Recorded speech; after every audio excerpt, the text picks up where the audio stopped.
I media trained you. That's controversial. It's controversial of kids. Delete everything. Delete everything. Everything goes. The girl with my name tattooed on her chest.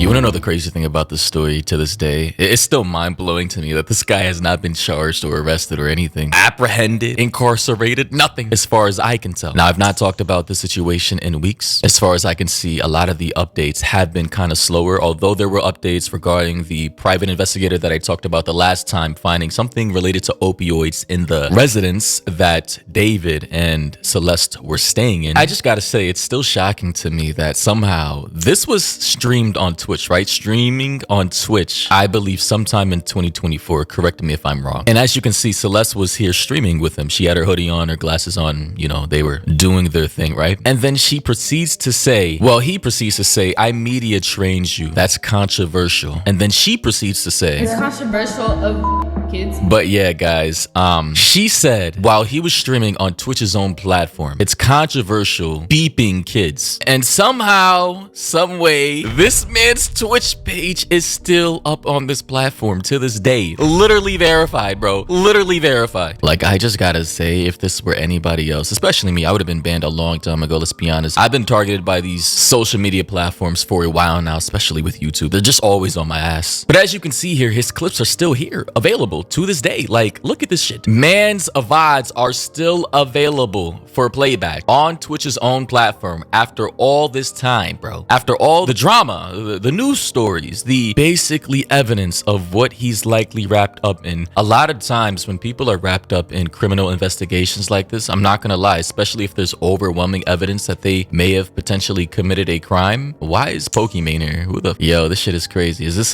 Cat's Eye? I think that's the group. But like, a lot of times when guys are wrapped up, or women or people in general, it's not gender based, in criminal investigations like this, YouTube, Twitch, Instagram will take the liberty, especially TikTok, will actually take the liberty of banning their social media platforms. So this just lets you know that the game is rigged. This is not an even playing field, a level playing field, bro. Everything is rigged, you know, it's nepotism, it's cherry picking, double standards. As you can see, a lot of my content has been being removed nowadays off of technicalities. I'm getting like community guideline warnings and all this shit, and it's just like, bro, you will have somebody like an Asmongold or a Penguins Zero upload bar for bar the same video with less censoring than I do, and their video gets to stay up while mine gets shut down, removed, and strike for literally the same thing. So that's why, guys, I implore everybody, like, I actually want everybody to go on over to my Instagram page right now, Maury HQ. It's on Instagram. Just to let you guys know, I am running a $100 giveaway to 3 individuals for this month before Thanksgiving. I do want to give it back to the people who've been supporting me for all these years through the ups and downs. I did make this announcement, $100 giveaway to 3 people, or I think AirPod Pro 3s to 1 individual, because I can't do 3 of them, 3 AirPod Pros. That would be like,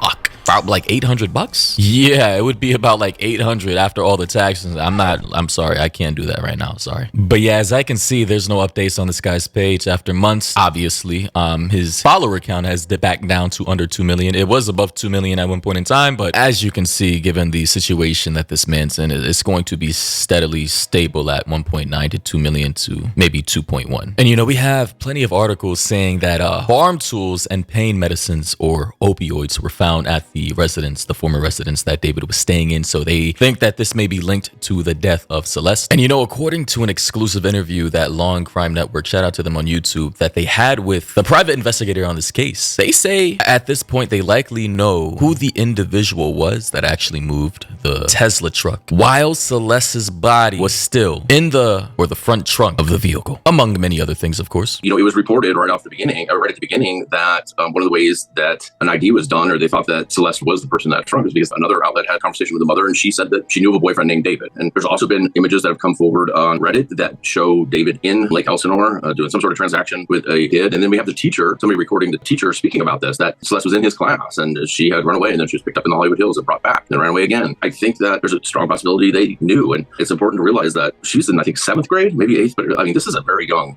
child, and you can't just let them drop out of school at 7th. Yeah. So a lot of those details of which he just went over, I have this on like 1.5x speed, just, so we can get through some of the old details we already know. I mean, there were multiple individuals participating in this case who probably had partial detail or was privy to information that they should have alerted the law enforcement to. So basically, the mom knew that her 13-year-old child had a boyfriend named David. Why wouldn't she press that situation knowing that she also ran away multiple times? The teacher was aware that she was being picked up by some guy in front of her school. Pretty sure her friends were aware of that as well. The school themselves knew that she wasn't showing up to school, right? And if you miss days of school, your attendance is lacking, the school should automatically notify the parents. And I'm pretty sure they probably did, of which the mom, what did she decide to do?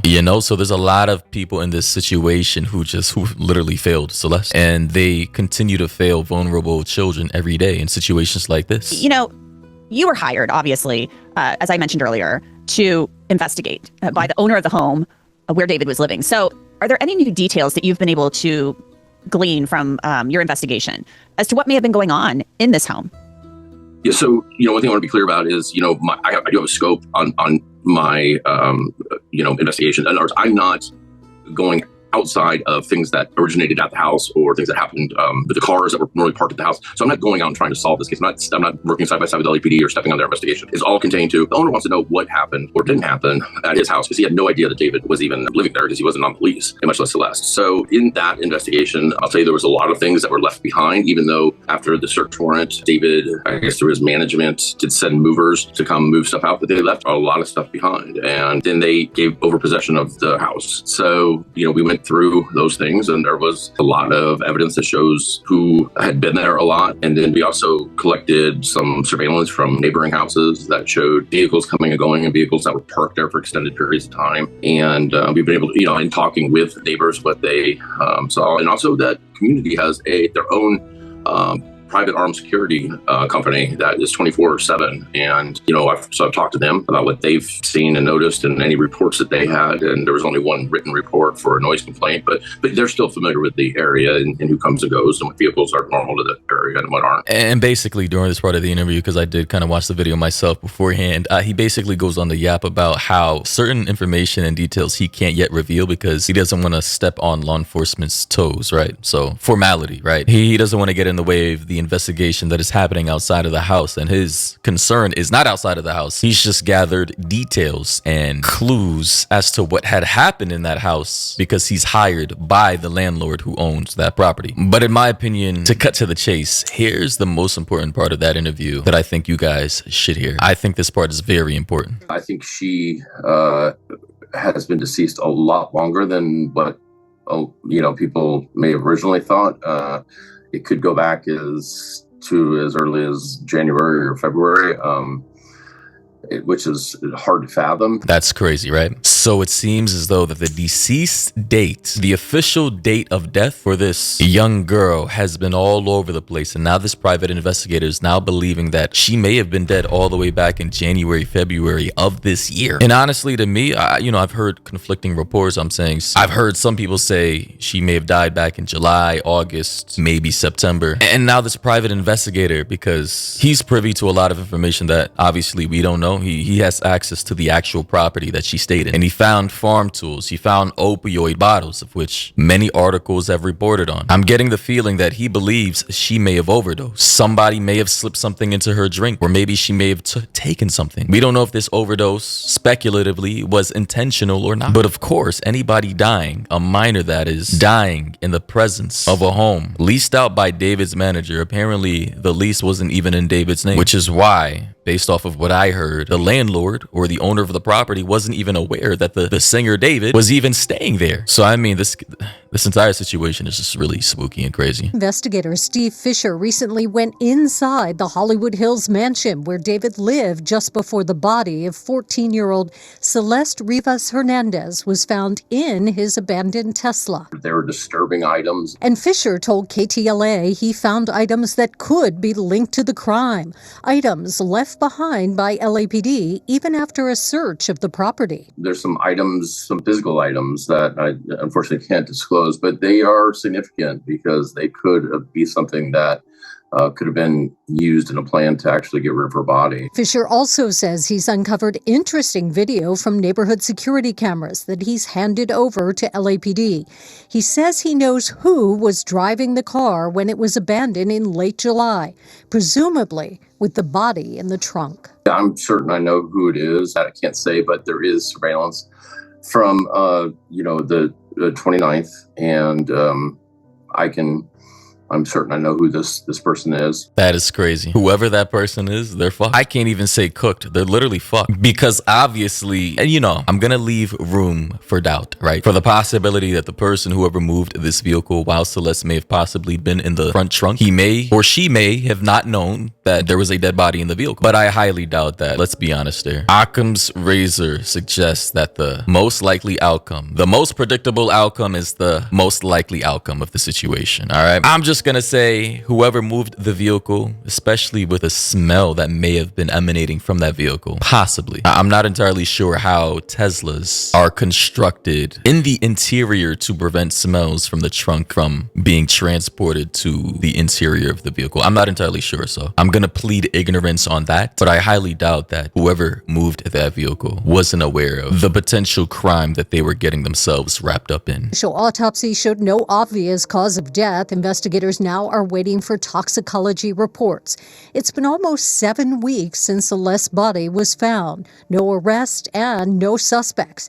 David, real name David Anthony Burke, has not commented, but he did cancel his world tour, and he has not been seen in public since then. It's been shocking how silent he's been for somebody that really lived online. And not only him, but the people around him and his immediate orbit, they've gone completely silent. It's just crazy to me how this man has not made one statement coming out to defend himself at all. Like, hey, maybe a post saying I didn't kill her. Like, maybe, I don't know. Maybe his lawyers obviously are advising him not to do that because they would just be flooded with, hey, well, you were with her. Look at all these images, these videos. We know you were with her illegally. So even if you didn't kill her and it was some kind of unfortunate accident, overdose, or somebody in your camp murdered her, I mean, all the evidence that is overwhelmingly showing you potentially having a very explicit and illegal relationship with this minor would just make his case look horrible. I mean, it's already out there, but it would just, at this point, I think it's futile. But you know who moved the car, right? You're the one, Yeah. you figure, you have the video, you know who moved the car. So that's a big clue right there. Are you willing to share with us yet who moved the car?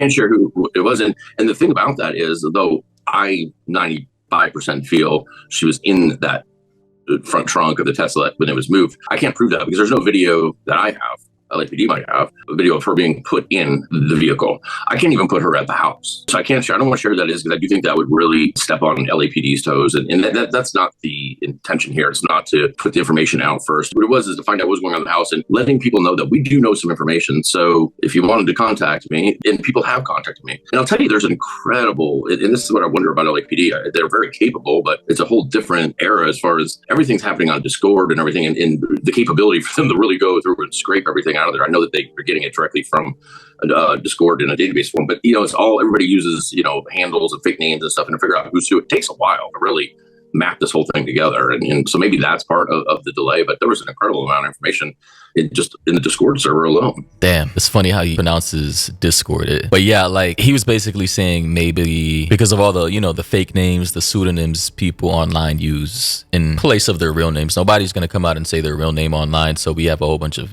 pseudonyms, like my name Maury online, or somebody's other pseudonym maybe Bubbles123 or Candy Cane, whatever. Everybody's free to pick and choose their own names that they want to use online, so it may be more difficult to track messages or communications coming from specific accounts with these pseudonyms. But yeah, ladies and gentlemen, let me know what do you think about this entire situation. As stated before, I personally can't wait to see this man in court. Like literally, I think California allows cameras inside courtrooms, so this is gonna be one hell of a trial. I need to, as sick as this sounds, I'm so goddamn curious as to what the hell happened in that house. It's like morbid curiosity at this point. Like I want to hear statements from the mom, mom, from the teachers. Mind you, this is going to be one of the biggest cases of our generation. I want to hear from the mom, the teachers, the friends, David's manager, David himself. I want to hear from everybody. I want to know how many people knew about this relationship. How many people didn't speak up? I'm pretty sure there's going to be Twitch streamers up in there. You know, you may have a Jason the Ween or a Cat's Eye or whoever else may have collaborated with this man, and knowing he had a girlfriend that didn't look up to par. You know, this is going to be crazy. But thoughts and opinions down below. Sorry, my voice was a little dry, is a little dry. I do need to get some water. Also, follow me on Instagram if you want to send me any other topics to talk about or cover, any other updates. You already know I just use this channel to yap. It's not that serious. Yeah. Hope you guys enjoyed though, or found this informative, or if you're doing any chores or running any errands, you found this comforting, soothing to the ear. And that said, I'll be sure to catch all of you in the next one.